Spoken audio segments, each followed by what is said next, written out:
नाभादास जी कहते हैं कि श्री गुरु अग्रदेव आज्ञा दई संतन को जस गाव, भवसागर के तरन को नाहिन और उपाव।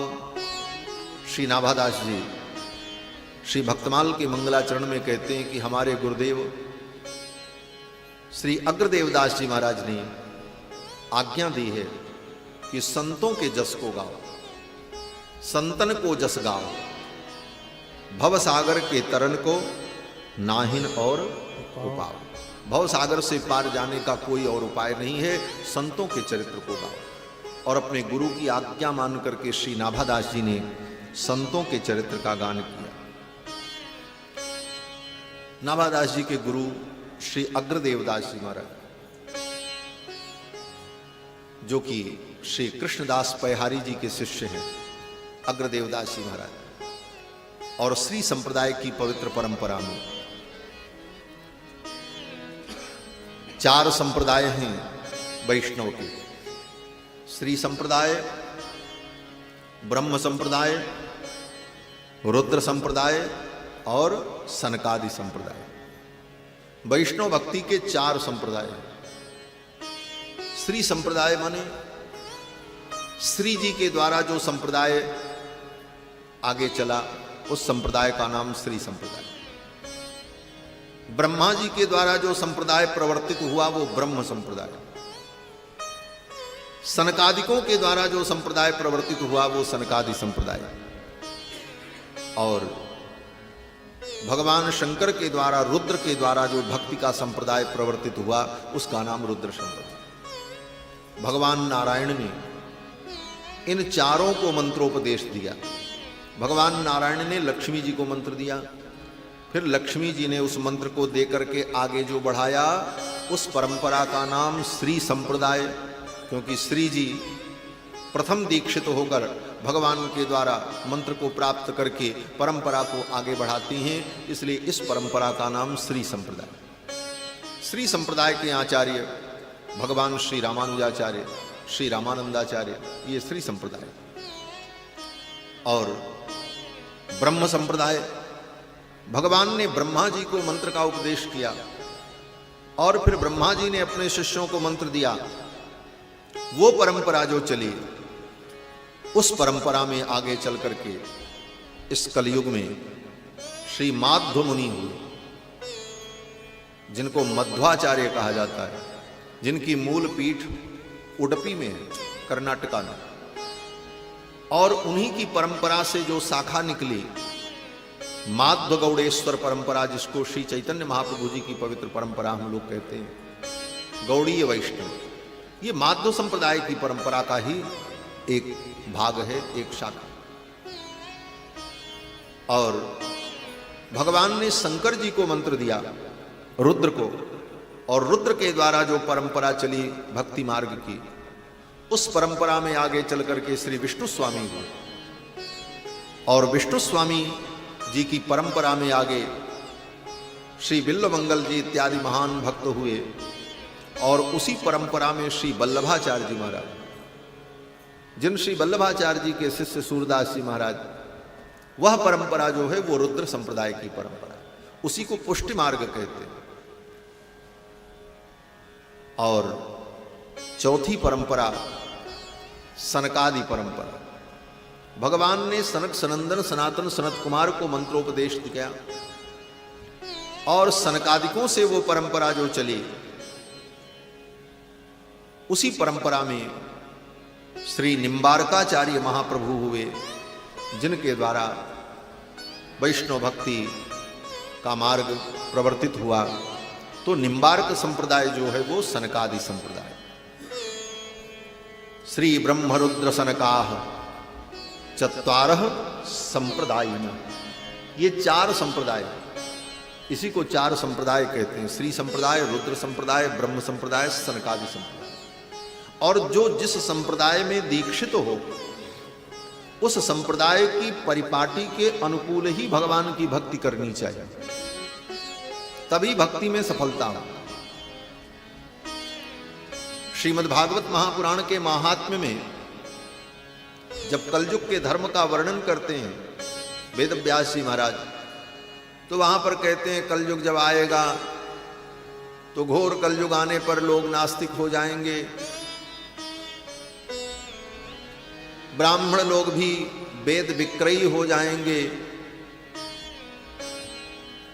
शिवशूला द्विजातयः शिवो वेदः, ये ब्राह्मण वेद विक्रयी बन जाएंगे, वेद मंत्र का केवल वहीं उपयोग करेंगे जहां दक्षिणा मिले, अपने जीवन में उसका उपयोग उनके जीवन में नहीं होगा। स्त्रियां बोले स्त्रियां कामिन्याः केशशूलिन्याः, केस ही उनका एक श्रृंगार रह जाएगा, बाल के ही श्रृंगार में ही सारा श्रृंगार समाहित हो जाएगा, सौभाग्य के चिन्ह मिट जाएंगे और केवल केशों को संवारना और केशों की विविध श्रृंगार में ही अपनी पूर्णता मान लेना ये नारियों का धर्म हो जाएगा।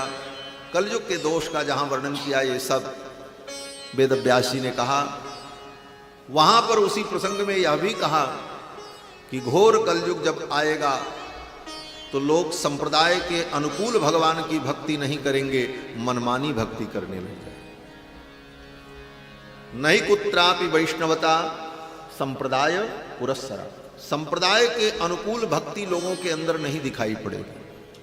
आज यही दीक्षित तो लोग संप्रदाय में हो जाते हैं, लेकिन संप्रदाय का जो सिद्धांत है उस सिद्धांत के अनुसार भगवान की भक्ति नहीं करते, मनमाना तिलक लगाएंगे, मनमाने ढंग से देवी देवताओं का समर्चन करेंगे। जो मूल सिद्धांत है उस सिद्धांत को मानकर उस भावना से भगवान की उपासना करना ये कलयुग में नहीं दिखाई देगा। इसीलिए भक्ति मार्ग में भी सफलता नहीं मिल पाती, लोग चूक जाते हैं।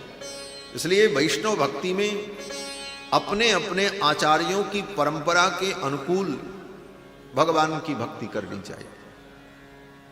बाकी सब भक्त हैं, सभी भक्त आदरणीय हैं, लेकिन हमारे लिए अनुकरणीय कौन है? बोले हमारी जो परंपरा है उस परंपरा के अनुकूल हम अनुकरण करें, यह सिद्धांत है। तो ये चार संप्रदाय भगवान ने इसीलिए बनाए, और इस चार संप्रदाय की परंपरा से जब भक्ति प्राप्त होती है तो वह भक्ति कल्याणकारिणी होती है। किस प्रकार से? बोले जैसे गाय के 4 स्तन होते हैं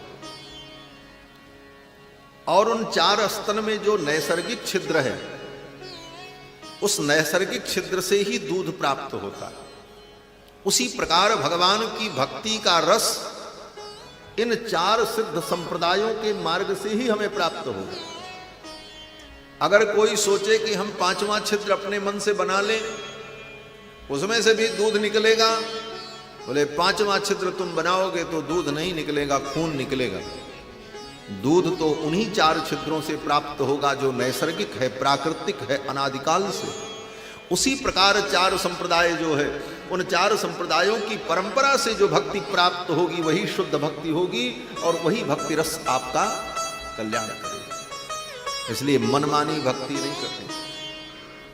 श्री चैतन्य महाप्रभु जी तो कहते हैं, पांचरात्र शास्त्र में भी कहा कि ऐसी मनमुखी भक्ति जो होती है उत्पातायोपकल्प्यते, वह उत्पात को उत्पन्न करती है। उस भक्ति से जीवन में शांति और सुख नहीं मिलता। तो स्त्री संप्रदाय की परंपरा में श्री अग्रदेवदास जी महाराज, अग्रदेवदास जी के शिष्य श्री नाभादास जी जिन्होंने भक्तमाल की रचना, ये सब भक्तमाल है। आप कहोगे अभी तो भक्तमाला ही कहने शुरू हुई नहीं, अभी तो केवल स्वामी जी यही सब बता रहे हैं। अग्रदेवदास जी भी तो भगवान के भक्त हैं, नाभादास जी भक्त हैं, इनका भी जीवन चरित्र यही तो भक्तमाल है। अग्रदेवदास जी श्री नाभादास जी के जो गुरुदेव हैं, यह भी श्रृंगार भाव के उपासक, श्रृंगार भाव से भगवान की उपासना। और ये अग्रदेवदास कौन है? बोले ये श्री जानकी जी की सहचरी है, किशोरी जी की सखी है, जिनका वर्णन श्रीमद् रामचरितमानस में गोस्वामी तुलसीदास जी ने किया। ये सखी कौन है? बोले पुष्प वाटिका में किशोरी जी जब पुष्प चयन करने के लिए जाती हैं तो वहां अग्र सखी का वर्णन होता है।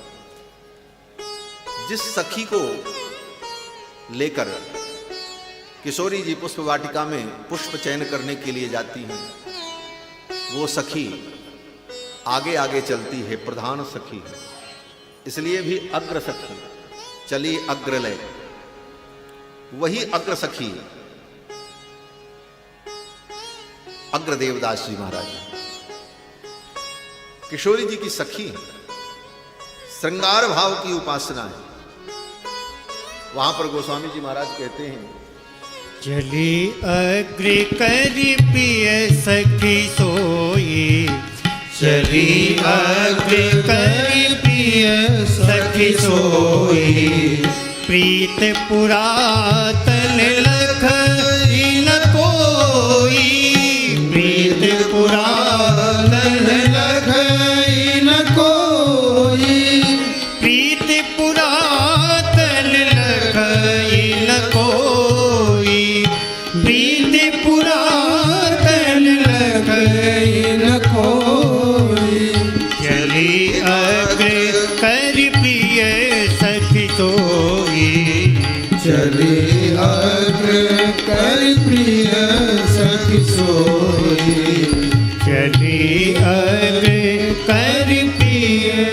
ये अग्र सखी जो है किशोरी जी की अत्यंत प्रिय सहचरी, और यही अग्र सखी ही श्री अग्रदेव दास जी महाराज हैं। श्रृंगार भाव की इनकी उपासना। श्री अग्रदेव दास जी ने आज्ञा दी, तुम भगवान के यश का गान करो। और ये आज्ञा गुरु जी ने कब दी? कहते हैं ये श्री नाभादास जी महाराज जो हैं, जो भक्तमाल के रचनाकार हैं, इनका जन्म हनुमान वंश में हुआ। हनुमान वंश कहते हैं दक्षिण भारत में कोई ब्राह्मण थे, उनको कोई संतान नहीं, तो संतान की प्राप्ति के लिए उन्होंने हनुमान जी महाराज की भक्ति की। हनुमान जी की जब भक्ति की तो हनुमान जी प्रसन्न हुए। उन ब्राह्मण दंपति ने कहा, मुझे संतान की प्राप्ति हो ऐसी कृपा करो। तो हनुमान जी ने कहा, तुम्हारे भाग्य में संतान का योग तो नहीं है, लेकिन मैं ही पुत्र बन करके आ जाऊंगा और तुम्हारा वंश आगे चल पड़ेगा। तो हनुमान जी ही उन दंपति की भक्ति से प्रसन्न होकर उनके पुत्र बने। तो हनुमान जी पुत्र बन करके आए, इसलिए उन ब्राह्मण के वंश का नाम ही हनुमान वंश हुआ। उसी वंश में श्री नाभादास जी का जन्म हुआ, ब्राह्मण कुल में। और श्री नाभादास जी महाराज जिन्होंने भक्तमाल की रचना की, जन्म से अंधे थे, इनके आंख ही नहीं थी। आंख की जो जगह होती वो जगह भी नहीं थी बराबर। श्री नाभादास 5 वर्ष के जब ये हुए तो भयंकर अकाल पड़ा, लोग भूखों मरने लगे। और उस अकाल में इनके माता पिता ने इनको ले जाकर के जंगल में छोड़ दिया।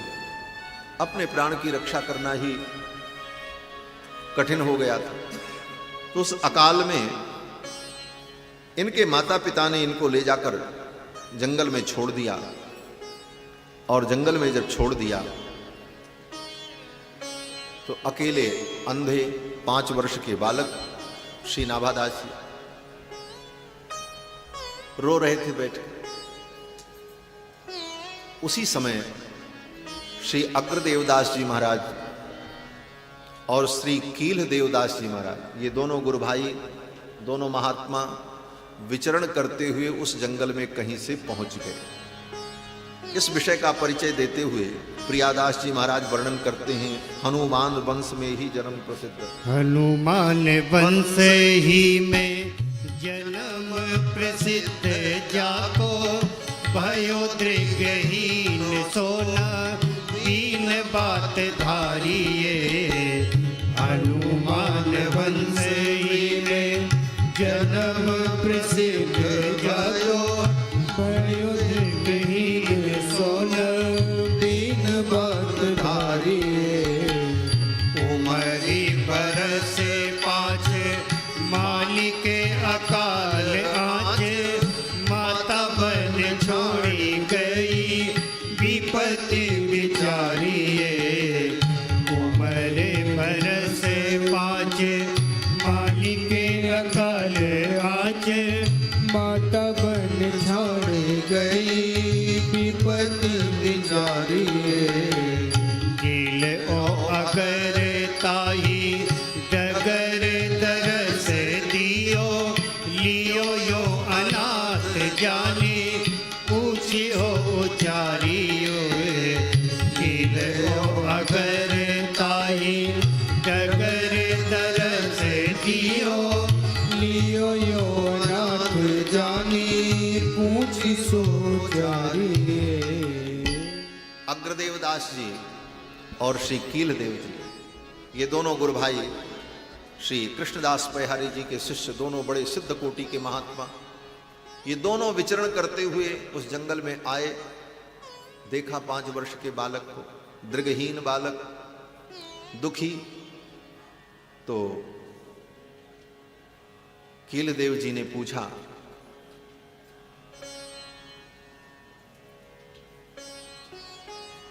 तुम्हारा नाम क्या है? तो 5 वर्ष के श्री नाभाजी ने कहा, आत्मा का कोई नाम नहीं होता और शरीर तो 5 भौतिक है, मैं कौन सा नाम बताऊं? कीलदेव जी चौंक गए। 5 वर्ष का बालक और इस प्रकार की बात करता। दूसरा प्रश्न पूछा, कहां से आए हो?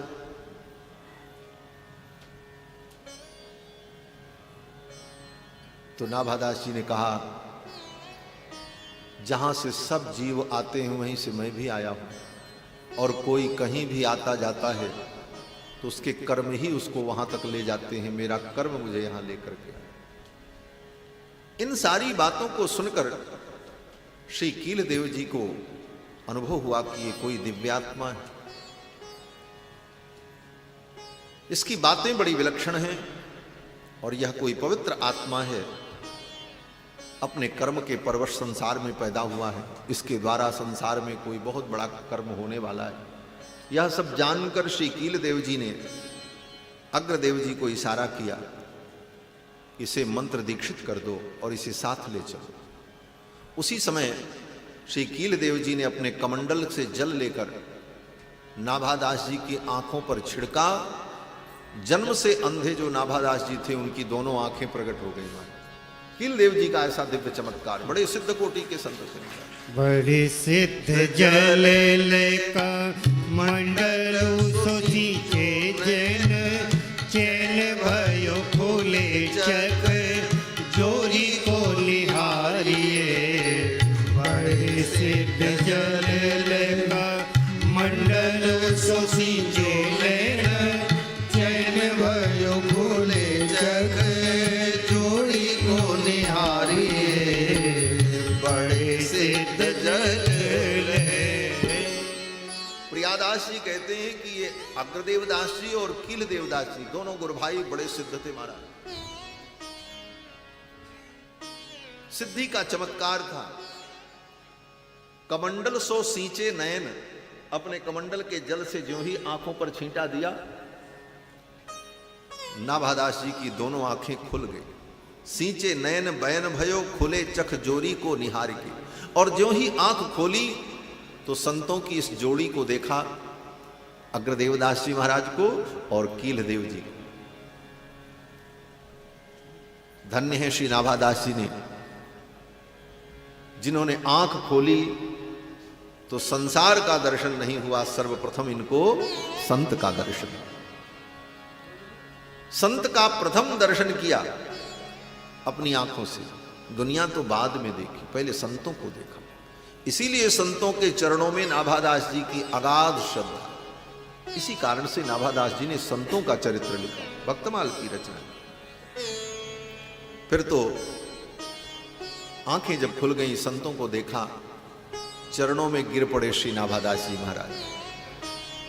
पाए परी आंसू आए, कृपा कर संग लाए, कील आज्ञा पाई मंत्र अगर सुनायो है। पाए पर आंसू आए, कृपा कर संग लाए, कील आज्ञा पाई मंत्र अगर सुनायो है। पाए पर आंसू आए। संतों को देखा, नाभादास जी चरणों में गिर पड़े, आंखों से अश्रुपात होने लगा। इस दृश्य को देखकर कील देव जी को बड़ी दया आई और श्री कील देव जी ने अग्रदेव को, अपने गुरु भाई को आज्ञा दी, बोले इसे मंत्र दीक्षित कर दो, मंत्र सुना दो। तुरंत श्री अग्रदेवदास जी ने षडक्षर मंत्र राज का उपदेश किया। श्री नाभादास जी श्री राम मंत्र का उपदेश किया, 6 अक्षर का मंत्र, रांग बीज, और राम शब्द में चतुर्थी विभक्ति रामाय, और अंत में नमः। ये षडक्षर मंत्र बीज का, षडक्षर मंत्र का, राम मंत्र का उपदेश कर दिया, शरणागति करा दी, मंत्र की दीक्षा दे दी। मंत्र जब योग्य गुरु के द्वारा प्राप्त होता है तभी वह मंत्र फलित होता है। अगर योग्य गुरु हैं और गुरु ने उस मंत्र की अपने जीवन में स्वयं साधना की, तब वह मंत्र आपके हृदय में जाएगा और तुरंत अंकुरित हो जाएगा। क्योंकि मंत्र ब्रह्म बीज है। ब्रह्म बीज ऐसे नहीं जमता है, वो परिपक्व हो तभी जमता है। जैसे ब्रह्म वृक्ष पीपल और बट है, पीपल, बट, पाकड़, गूलर, ये ब्रह्म वृक्ष माने जाते हैं। इसीलिए पूजन में कलश में इन्हीं के पल्लव रखे जाते, ब्रह्म बीज। इस वृक्ष की विशेषता क्या होती है? बोले वृक्ष के नीचे प्रतिवर्ष लाखों करोड़ों बीज गिरता है, लेकिन कभी पीपल के नीचे पीपल नहीं जमता, कभी बरगद के नीचे बरगद नहीं जमता, कभी गूलर वृक्ष के नीचे गूलर नहीं जमता, पाकड़ के नीचे पाकड़ नहीं जमता, आम के नीचे आम जम जाता है, जामुन के वृक्ष के नीचे जामुन जम जाती है, उसका वृक्ष उग जाता है। लेकिन पीपल के नीचे पीपल, बट के नीचे बट कभी नहीं जमता। जबकि लाखों करोड़ों बीज गिरते हैं, एक बीज जो दिखता है उसके अंदर हजारों बीज रहते हैं, लेकिन एक भी पेड़ नहीं जमता। क्यों? बोले वो सब बीज कच्चे होते हैं। कच्चा बीज अंकुरित नहीं होता, वह बीज पके तब अंकुरित हो। पकेगा कैसे? बोले कोई पक्षी जब उसको अपनी जठराग्नि में पकाता है, कोई पक्षी उस बीज को खा करके अपने जठराग्नि में, पेट की अग्नि में परिपक्व करता है, तब वह बीज कहीं भी गिर जाए तो वह बीज जम जाता है। पत्थर पर गिरे तो वहां भी जम जाता है, खंडहर पर गिरे तो जम जाता है, ऐसे नहीं जमता। उसी प्रकार ये मंत्र ब्रह्म बीज है, ये सबके हृदय में ऐसे नहीं जमता। कोई पक्षी इसे अपने उदर में पहले पकावे। ये पक्षी कौन है? बोले संत, जो परमात्मा का पक्ष लेते हैं, ऐसे पक्षी जो माया का पक्ष छोड़ करके परमात्मा के पक्ष में रहते हैं। पक्षी का यही अर्थ है। पक्षी का 2 अर्थ है। एक अर्थ तो जो किसी का पक्ष ले वो पक्षी, और पक्षी उसे कहते हैं जिसके 2 पंख हों, उसको पक्षी कहते हैं। और दोनों अर्थ संत में घटित हो, जो परमात्मा का पक्ष ले वो पक्षी, और जिसके दो पंख हो। दो पंख क्या बोले? ज्ञान और वैराग्य। उभाभ्याम एव पक्षाभ्याम यथा खे पक्षिणाम गति ही। जैसे पक्षी आकाश में तभी उड़ता है जब उसके दो पंख हों। एक पंख कट जाए तब भी नहीं उड़ पाएगा, दोनों कट जाए तब भी नहीं उड़, दोनों पंख रहें तभी उड़ सकता। उसी प्रकार ज्ञान और वैराग्य रूपी पंख के द्वारा संत भी विचरण करते हैं। ये ज्ञान वैराग्य ही वो पंख है। तो ज्ञान वैराग्य रूपी पंख से युक्त भगवान का पक्ष लेने वाला कोई पक्षी, कोई संत, जब उस मंत्र को अपने हृदय में रखकर साधना के तप से उसे पकाता है, तब वह मंत्र बीज पत्थर हृदय में भी पड़ जाए तो अंकुरित हो जाए। इसीलिए संत लोग नीरस व्यक्ति को भी सरस बना देते हैं। जिसके जीवन में भक्ति का लेश भी न हो, लेकिन ऐसे संत मिल जाएं जिन्होंने अपने जीवन में साधना करके मंत्र को परिपक्व किया है और वो मंत्रोपदेश कर दें, तो उस पत्थर हृदय में भी भक्ति प्रकट हो जाती है, वो जम जाता है, अन्यथा नहीं जमता। महाराज, ये ब्रह्म बीज, भगवान का मंत्र, ये भक्ति का बीज, बीज में तीन दोष न हो तभी बीज जमता है। बीज कच्चा न हो, और बीज घुना न हो, और बीज भुना न हो। कोई भी बीज तभी जमता है जब वो पक्का हो, और घुना न हो, और भुना न हो। किसी बीज में घुन लग जाए तो वो भी बीज नहीं जमता। कच्चा हो तब भी नहीं जमता, और उसे भून दो तब भी नहीं जमता। कच्चा, घुना और भुना, तीन प्रकार के बीज नहीं जमते। तो ये मंत्र का बीज जो है, यह भी कच्चा न हो, घुना न हो और भुना न हो। कच्चा न हो इसका प्रमाण बोले साधक ने, आचार्य ने, संत ने उस मंत्र को अपने हृदय में रखकर साधना करके उसको परिपक्व किया हो, ये पकाना हो। और घुना न हो, जिसमें कामना का घुन न लगा हो। मंत्र तो बहुत से लोग दे देते हैं, बोले महाराज आओ हम मंत्र दीक्षा देंगे, लेकिन उनके उस मंत्र में कामना का घुन लगा हुआ है। कामना के घुन ने उस मंत्र के बीज को भीतर से खोखला कर दिया है। क्या कामना का बीज है? बोले हमारे शिष्यों की फौज तैयार हो, हमारे शिष्यों की संख्या बढ़े। इस भावना से जो व्यक्ति मंत्रोपदेश करता है, उसके अंदर कामना का बीज भरा।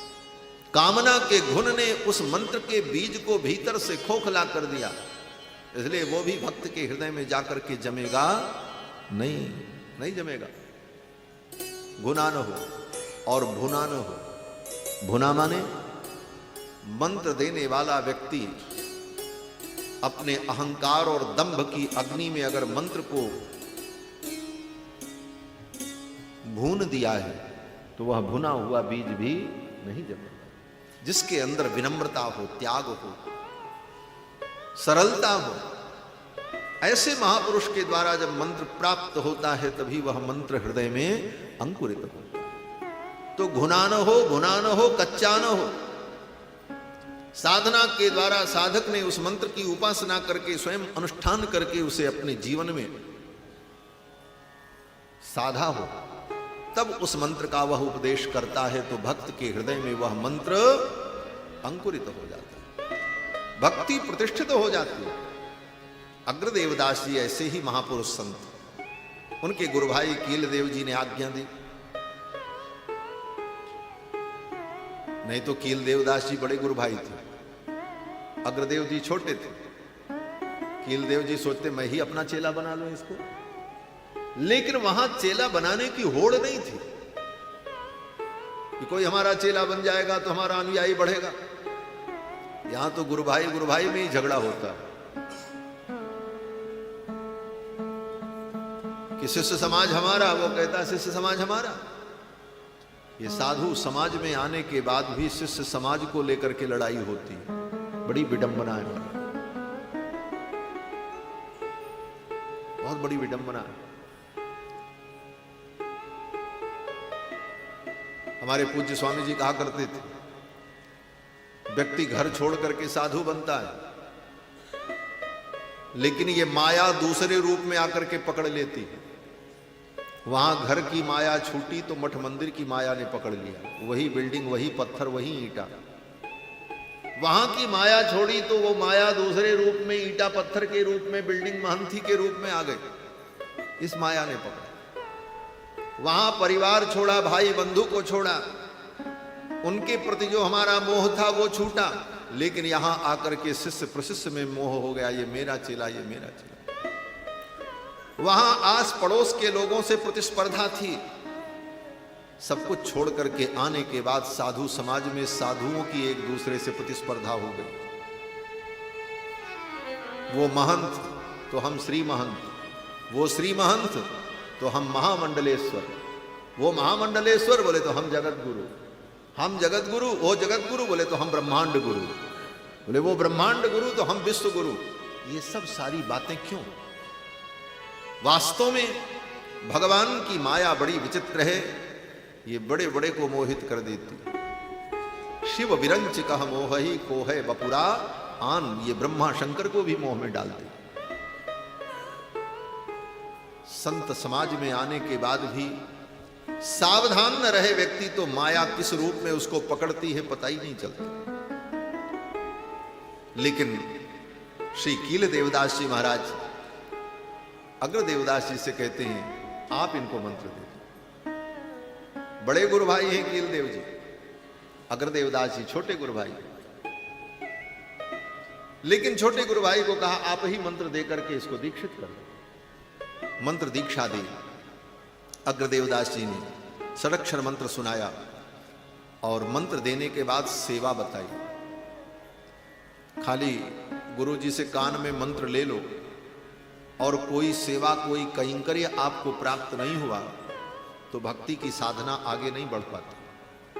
पहले जब मंत्र दीक्षा होती, संत लोग दीक्षा देते तो कोई न कोई सेवा बताते थे। भगवान की तुम ये सेवा करो, फूल की सेवा तुम्हारी, अमुक सेवा तुम्हारी। अरे हमारे यहां ही वो सेवा नहीं, जहां भी तुम रहो ये सेवा तुम सदा भगवान की करो। पुष्प की सेवा, तुलसी की सेवा, श्रृंगार की सेवा, भोग की सेवा, कोई सेवा करो। सेवा से ही भक्ति बढ़ती है।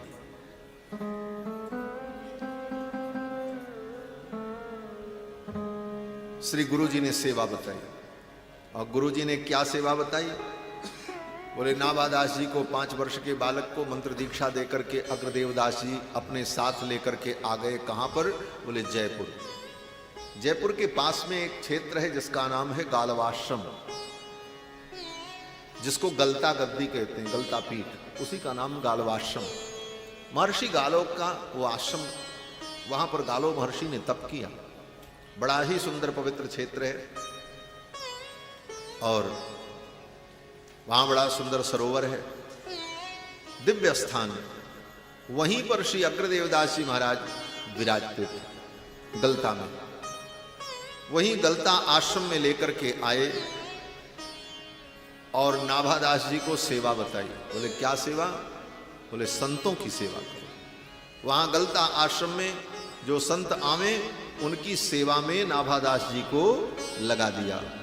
गलते प्रगट साधु सेवा सो विराजमान, ज्ञानी उन माने ताई टहल लगायो है। गलते प्रगट साधु सेवा सो विराजमान, ज्ञानी उन माने ताई टहल लगायो है। चरण प्रचाल संत सीत सो अनंत प्रीति, ज्ञानी रस रीति ताते हृदय रंग छायो है। चरण प्रचाल संत